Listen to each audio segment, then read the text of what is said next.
You're listening to the Bear in Mind Podcast, episode 130. A podcast that breaks it down so you can break the cycle for good. Now, your host, Tara Rama, but you can call her T. There might be no reason to love anger. And I'm going to give you 3 good reasons. And if by the end of it, you're like, nope, then that's okay too, because it's kind of a hard sell. Now, you may be thinking that I don't need to love anger, and I totally get that. But let me ask you this. What is your opinion of anger? Would you put it in the negative group of emotions or positive emotions?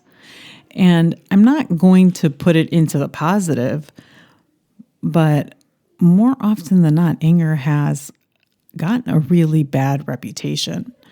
And even if you intellectually think, well, anger is an emotion and all emotions are valid, we still have a lot of messaging where we, I think, in the back of our heads unconsciously put anger into this really negative place.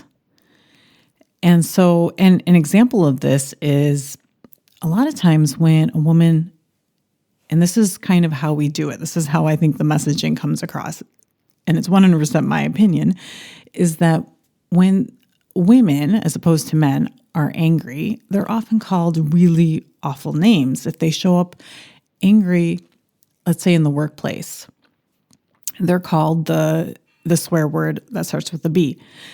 And when a male does this, it's often communicated as standing up for yourself. And so there's a subtle way where we associate anger in that way, and we still communicate the message that anger is bad because we're trying to associate with certain things that maybe are less valued in our society. And you can even see this with race. A lot of times when race is communicated, anger is associated with a person of color, a Black person. And so even that kind of communication subtly has messaging around anger being so unbelievably bad. So with these 3 reasons that I'm going to give you, it can kind of pull a little bit, shift that anger out of that really bad reputation. And it's kind of like giving yourself permission. It's a privilege you can give yourself when society maybe doesn't give it to you. It doesn't give you that permission, maybe as a woman, to feel angry, and it's not seen as standing up for yourself. And it feels like a constant fight. And this is where internally you can give yourself that privilege. You don't have to wait for anyone else to give you that. So let's get started with the 3 reasons why I love anger. And I didn't used to like it. In fact, I used to be so afraid of it. So the first one is anger is going to tell you about yourself. When we talk about finding ourselves and all of these kind of different ways of expressing it, that we need to find our true self or be authentic, anger is often defined as the emotion about the self. And that definition doesn't tell you what anger is, but it tells you kind of what you get out of anger when you do understand it. So when you understand why you're feeling angry, you will then understand yourself better.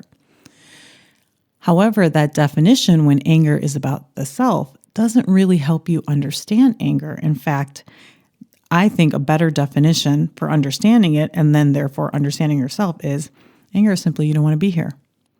You don't want to be in whatever situation it is that you're in. It can be here. It can be a physical location.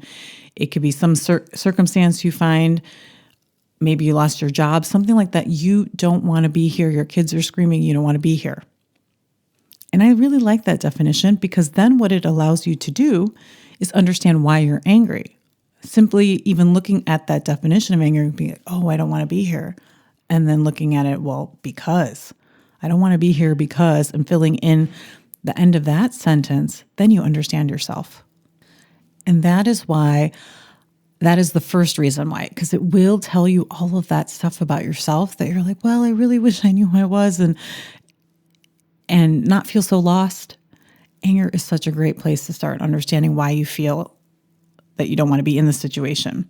So then that ties into the second reason, is that because it tells you about yourself, it also then tells you about your preferences in relationships. So if you know what it is you like and you don't like, then it's easier to navigate your relationships. And I'm going to use a little bit specific example because it sounds, I think even when I was thinking about it, it sounded kind of super vague. So preferences in relationships. So for example, I was at an event, a quite large event, and I was talking to a pretty good friend of mine, and she started talking about other people in the room, and she did this a couple times, and I don't like that, and I don't want to be here, and I was a little irritated. I wasn't full-blown anger, but even that irritation, which is still a form of anger, I felt it in that moment, and I didn't want to be here. I didn't want to be with my friend at a party talking about somebody in the room, and not in a very positive way. It would err on maybe gossiping. And what this does, and all it does is it tells me my preferences and how I interact with people, the preferences I want in my relationships. When I am speaking to friends, I want to focus more on our stories. It doesn't mean you don't mention other people. That's not what I mean. But I want to hear more about your story, and then I want to share more about my story. I don't want to be talking about whether or not that person got cosmetic surgery. That's not what I want to be doing. And that is what I've referred to. It's your manual, kind of how you think things should be. And of course, people aren't going to follow that should. And you can look at that preference and you can decide if you want to keep that preference. So when I go back to that first reason, knowing yourself, you get to decide if you want to keep that preference in relationships. And all you need to do is say, yes, I would like to change that, or no, I don't want to change it. And in fact, I don't want to change this. I don't like it, and I like my reasons why I don't like to talk about other people, especially in the same room. And I really like my reasons for it. And I like the fact that it's a preference in my relationship. And so what this allows you to do in your relationship is to set a boundary. Now, with her, I set a very subtle boundary. I changed the subject. And so I was able to then not engage more in this conversation about this other person. So that's what it allows you to do. It allows you to have those preferences in relationships and then decide how to go about those relationships. And some of those decisions might be simply changing the subject. Some of those decisions may be, in fact, not to continue communicating all the way to the extreme end, but there's so much gray in between. And that is why I like anger, because whenever you feel that irritation or that frustration, it doesn't have to be full-blown rage or anything. It begins to tell you about yourself, and then it begins to tell you how to navigate those relationships.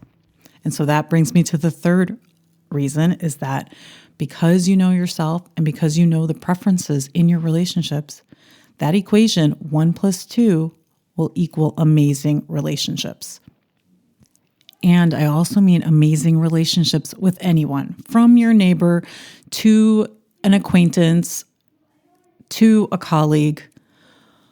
Whomever it is, you can have amazing relationships when you understand yourself, why you're angry, number 1, and then 2, how you translate that into your preferences and how you want to interact with people in your relationships, and then either not setting a boundary or setting a boundary around that. Then you'll be able to have amazing relationships with anyone. And I'm going to give you an example.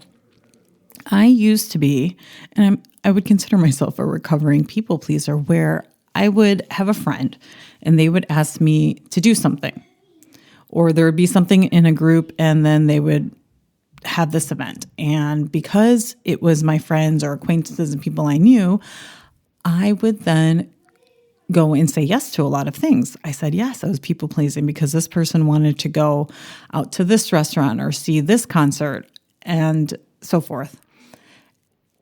And what I would find is that I would be irritated because I really didn't want to be here. Again, that goes back to the definition. I didn't want to be here. I didn't want to be at this concert. I didn't want to be at this event. I didn't want to be at this restaurant.